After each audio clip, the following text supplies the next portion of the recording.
చిన్న ఇంజెక్షన్ ద్వారా మోకాలు మరియు నడుము నొప్పులకు దీర్ఘకాలిక పరిష్కారం. డాక్టర్ ప్రకాష్ గుడిపూడి. సంప్రదించండి. Allied's pain and pain management centre, Hyderabad. Bhavya Vaishnavi విషయంలో ఏం జరిగింది? అసలు హాస్టల్లో జరిగింది ఏంటి? ఆత్మహత్య లేకపోతే ఏదైనా హత్య?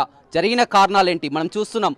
దాదాపు 3rd క్లాస్ నుంచి 10th క్లాస్ వరకు, అంటే 7 yearsగా ఇదే హాస్టల్లో కూడా వారు ఉంటున్నటువంటి పరిస్థితి. అసలు జరిగిన పరిస్థితి ఏంటి?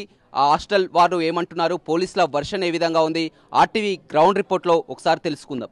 భవ్య వైష్ణవి ఉంటున్నటువంటి హాస్టల్లోకి వచ్చాం. భవ్య వైష్ణవి కూడా ఇదే హాస్టల్లో ఉంటున్నారు.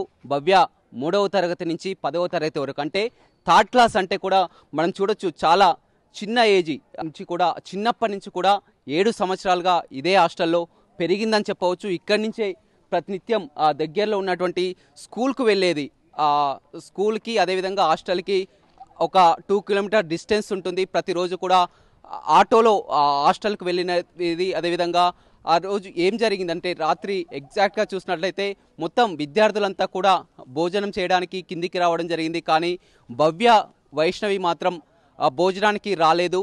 రాకపోవడానికి కారణం ఏంటని కూడా ఉన్నటువంటి స్నేహితులు అదేవిధంగా హాస్టల్ సిబ్బంది కూడా రూమ్కి వచ్చి చూడడం జరిగింది. ఏదైతే మనం చూస్తున్నామో ఆ రూమ్లోనే భవ్య వైష్ణవి ఇద్దరు కూడా ఫ్యాన్కి ఉరి వేసుకొని కూడా చనిపోయినట్లు కూడా చెప్తున్నటువంటి పరిస్థితి కనిపిస్తుంది. తల్లిదండ్రులు మాత్రం పూర్తిగా కన్నీరు మున్నీరు అవుతున్నారు. దాదాపుగా ఈ హాస్టల్లో చూసినట్లయితే చాలా వరకు 100కు పైగా కూడా విద్యార్థినులు ఉంటారు. మొత్తం కూడా ఇది గర్ల్స్ హాస్టల్ అని చెప్పవచ్చు. మొత్తం వారికి సంబంధించినటువంటి చూసిన మిగతా విద్యార్థినులు కూడా అంతా కూడా వారంతా భయపడేటటువంటి పరిస్థితి అయితే నెలకొందని చెప్పవచ్చు. ఎందుకంటే తోటి విద్యార్థినులు ఎప్పటి నుంచో కూడా ఇదే హాస్టల్లో ఉంటున్నారు కాబట్టి తన కళ్ళ ముందే ఇదే హాస్టల్లో కూడా 2 విద్యార్థులు ఈ విధంగా చనిపోవడంతో కూడా మిగతా పేరెంట్స్ కూడా చాలా వరకు వచ్చి తన పిల్లలు భయపడిపోతున్నారని వారిని కూడా ఇంటికి తీసుకెళ్తున్నటువంటి దృశ్యాలను కూడా మనం చూడడం జరిగింది. ఏదేమైనప్పటికీ కూడా ఆ సూసైడ్ లెటర్ ఏదైతే ఉందో సూసైడ్ లెటర్లో కూడా చాలా క్లియర్గా చెప్పడం జరిగింది తమకు.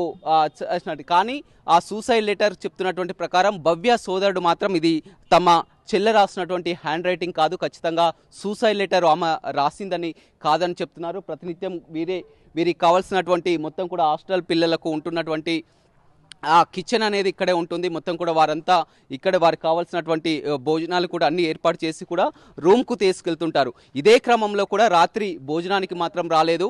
అసలు ఎందుకు రాలేదు, ఏం జరిగిందని కూడా తోటి విద్యార్థులు అదేవిధంగా హాస్టల్ సిబ్బంది వెళ్ళి చూడడంతో ఇదే విధంగా ఘటన చోటు చేసుకుందని చెప్పవచ్చు.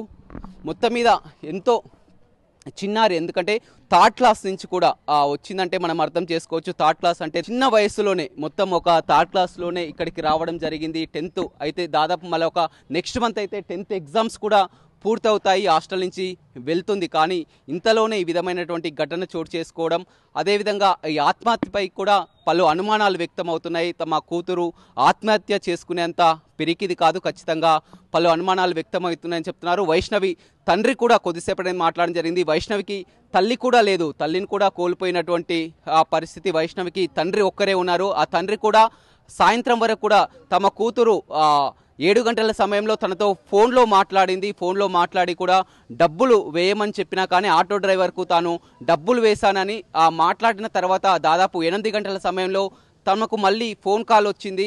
ఆ ఫోన్ కాల్లో ఆ కూతురుకు దెబ్బలు తగిలాయి, మీరు రావాల్సిందిగా కూడా చెప్పడం జరిగింది. అంతలోనే దెబ్బలు ఎలా తగిలాయని మాట్లాడడం, తర్వాత ఆటో డ్రైవర్ని అడిగితే అసలు ఏం జరిగిందని అడిగితే ఈ విధంగా రూమ్లో ఉరేసుకున్నారని చెప్పారని కూడా ఆటో డ్రైవర్ చెప్తున్నారు. ఏదేమైనప్పుడు కూడా పోలీసులు పెద్ద ఎత్తున కూడా మోహరించడం జరిగింది. మొత్తం హాస్టల్కు లోపలికి ఎవరిని కూడా అనుమతించడం లేదు. ఏదేమైనప్పటికీ కూడా తోటి విద్యార్థినులు ఎవరైతే హాస్టల్లో దాదాపు ఇంకా 100కు పైగా కూడా విద్యార్థులు ఉంటారు, వాళ్ళంతా కూడా బిక్కుబిక్కుమంటున్నటువంటి పరిస్థితి.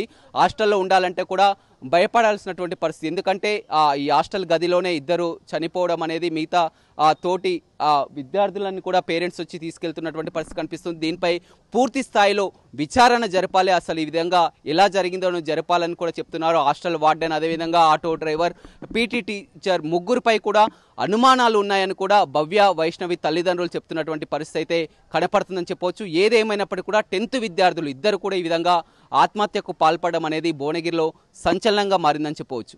మరిన్ని వీడియోస్ కోసం ఛానల్ ని సబ్స్క్రైబ్ చేయండి. లేటెస్ట్ అప్డేట్స్ కోసం వాట్సాప్ ఛానల్ ని ఫాలో చేయండి. అండ్ లింక్ డిస్క్రిప్షన్ లో ఉంది.